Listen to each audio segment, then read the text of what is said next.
Hello guys, welcome back to another video. We are at Season 6, Week 2 of Dana White's Contender Series. And last week, I'm going to do a little quick recap. There was only one contract handed out. It's to Joe Piper, so good for him. Dana sent a message afterwards saying basically he wants more finishes so he can sign more people. So yeah, we'll see what I don't want to say repercussions, but the effects of his message of the last event does on this card. So yeah, let's get directly into the card. So first off, we have Billy Goff versus Shimon Smotritsky. Let's see if I got that right. Doesn't matter anymore. Coming off a win over Justin Sumter, who had a 6-inch reach advantage. He was getting messed up in the first round, or he almost got finished. He was getting pretty much bullied in there. It did not look good for him. Yeah, just not a good round for him. He came back in the second, and I believe KO'd him. Does have a solid chin, solid wrestling. Definitely has a good submission, IQ, defense submission, taking down defense. Can get around it. I think he's a little smaller for the division. I'm not too sure though, because he got freaking thrown around in that fight with Sumter. But on the bottom, he does have some good IQ, so he can't get submitted. But yeah, gets hit a lot, and especially against Sumter, where he had a longer reach. He did not deal with that well at all. But yeah. And then did get dropped by Gary Botello in another fight in the first round. And then let's move on to Smotritsky. Smotritsky. Last fight was a win over William Macario, who I believe was in the UFC a little bit. He did mess him up on the feet, and had good wrestling and comboed him down. Was previously on the Contender Series and lost in 39 seconds by guillotine choke. Got caught in a sub and he took down his opponent, but had some moments on the feet. Looks long, wrestles quite a bit. So for this fight, this fight is a little difficult. I thought when I see the minus 220 moderate favor on Billy Goff, I haven't looked at the updated odds on Billy Goff right now. But I did see Smotritsky, and I'm like, this dude's pretty long. He might be able to hold Goff at range and not let him do much. I mean, Smotritsky could take him down and everything. But I think because Smotritsky isn't too intelligent on the feet, I think Goff can give him some issues there. Maybe fight better on the ground. I don't know if I can see him getting submitted. But yeah, I would edge this to Goff.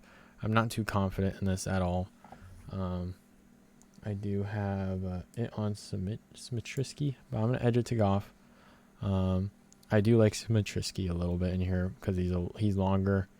That did show some issues for Goff in the Sumter fight. Obviously not 6-inch reach advantage, but definitely a reach advantage. Longer legs. Really long legs. I don't know if longer legs. I haven't looked at their leg reach, but has some long legs. But yeah, I'm going to edge this to Billy Goff a little bit. He does have some solid wrestling in there too, so he can mix it around also. But yes, I'm going to Goff. He seems a little bit more well-rounded, but I'm not confident in that pick. Forgot the check mark was there too, so I'm not taking Smotritsky. But yeah, let's move on to the next fight without skipping another one. We have Waldo Cortes-Acosta versus Danilo Suzart. Cortes-Acosta, last fight was a win against Thomas Peterson. Didn't look great in the fight, but he got grappled the whole time until he cracked him at the end of the third. I noticed that a lot with Waldo Cortes-Acosta. He gets kind of grappled a lot. Hangs in there on the feet, or not hangs in there on the feet, but more or less hangs in. Instead of getting taken down on the ground, he kind of just stands up on his feet, hoping to get better position and put his opponent in a specific position, like in a to where the opponent has to engage at some point and they can't really move. He just wants to throw, make it a little close and dirty, in a boxing sense, dirty boxing, and just tries to KO him there. It isn't too impressive. I mean, it's a very slow-paced fights that he normally goes to.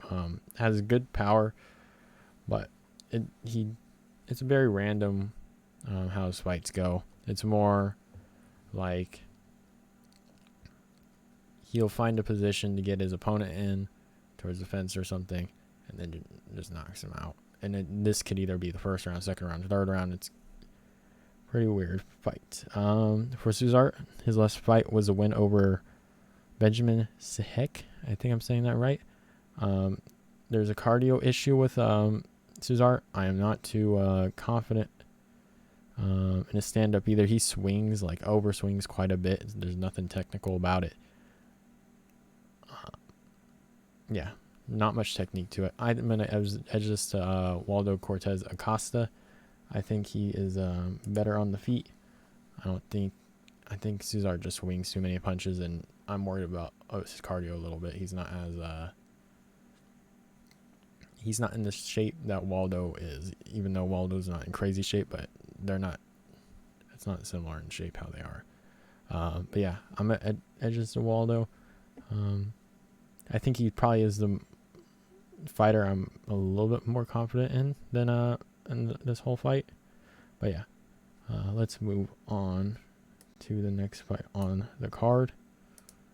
We have Francis Marshall versus Connor Matthews. So Marshall, last fight was a win over Michael Lawrence. Has 4 rear naked choke finishes in 5 fights. Has all right striking, isn't that quick, and has some technical aspects to it, and very raw and good wrestling. So on the feet, there's nothing too special there. He just kind of throws and throws. He's very raw. He's 23 years old. He has a lot to learn, like without a doubt.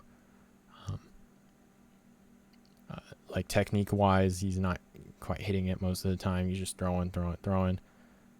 Does like the knees a little bit. But yeah, he's still very raw. He still needs quite a bit to learn. There isn't anything very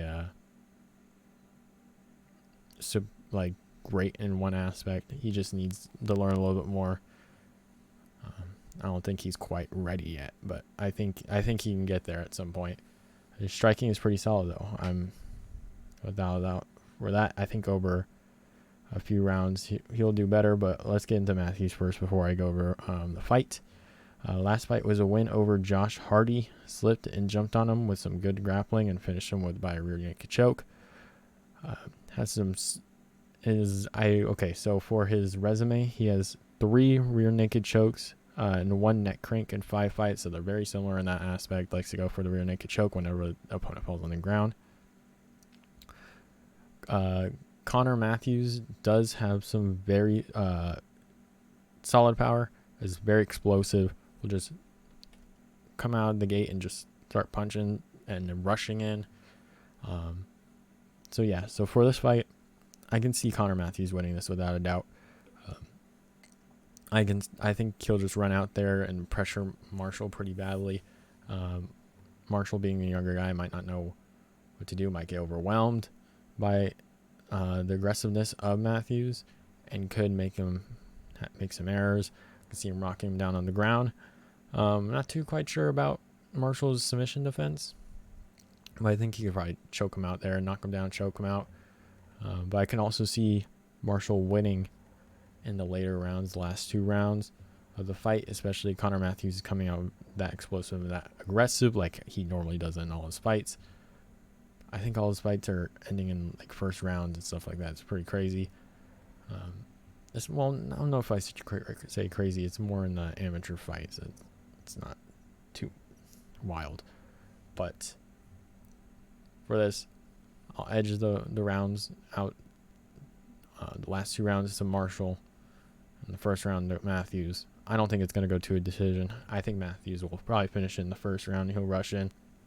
Maybe Marshall can slow it down for him, but I'm going Matthews in the first round. yeah, let's move on. And I'm not too confident in a lot of these picks. In all honesty, it's a lot of these fights you can't, like, you can only find like a couple fights on these guys sometimes, and it's really hard to make picks on them. So let's move on up the card. We have Shannon Ross versus Vinicius Salvador. I believe I'm saying that right. So for Ross, his last fight was a win over Donovan Freelo. So, like I said earlier, there's not many fights on these guys. You can just see their resume kind of and get an idea of what it is. But Shannon Ross does have some solid power. He hasn't fought for 2 years and is a technical fighter. Likes to use the clinch a little bit. Yeah, I'm just going to go to Salvador. There isn't much on Shannon Ross. I think I saw one fight with a few rounds on it, but nothing insane, nothing with other fighters. But yeah, so for Salvador, last fight was against Wallace Vampiro. Is extremely entertaining, like comes out just winging punches. I think his last fight was like against an 0-1 guy. He was kind of just like putting his arms down. In like that Nate Diaz versus Leon Edwards where he's walking over and like turning to the side, his hands on his knees, and then just throws punches. He kind of did that. Hands down, was doing flying kicks and stuff, flying knees. I don't know if it was flying knee, but he was like winging punches, like throwing it, making it very entertaining. But yeah, I think, in all honesty, Salvador, I'm not too confident in because he's very wild in fighting. So it's not like a pick that you should really be educatively making. If educative is a word, I don't think it is. But for Ross, I think he'll probably mix in the grappling a little bit with Salvador.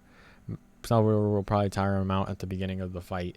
The grappling will work pretty well there and take him down, beat him up a little bit, but I can see this maybe going to the decision.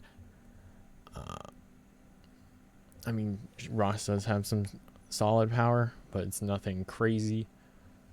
He could take out Salvador, but if they start punching in the first, Salvador does have a chance in this fight. Let me just say that. Like, I'm not confident in this fight at all. If I were to give some confidence, it will be to Shannon Ross, but it'd be fun to see Vinicius. Oh my gosh, Vinicius Salvador. I just said it right the first time. Don't remember how I said it, but it'd be nice to see him finish the fight. Maybe Shannon Ross tries to go for the finish here because of what Dana White said. But I don't mind the underdog. I don't think I'm even going to bet money on this card because they'll just rob me because it's realistically just a bunch of contenders.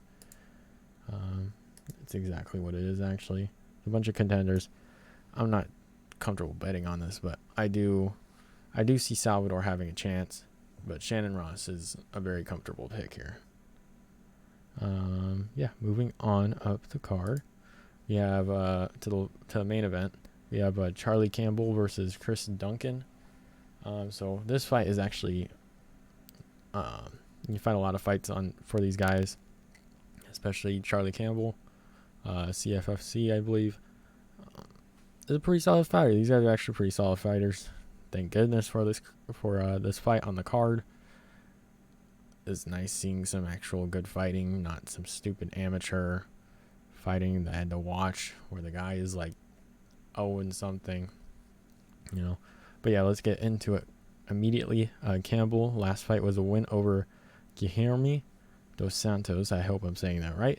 Does have some good grappling, solid stand-up, good power, uses a lot of knees.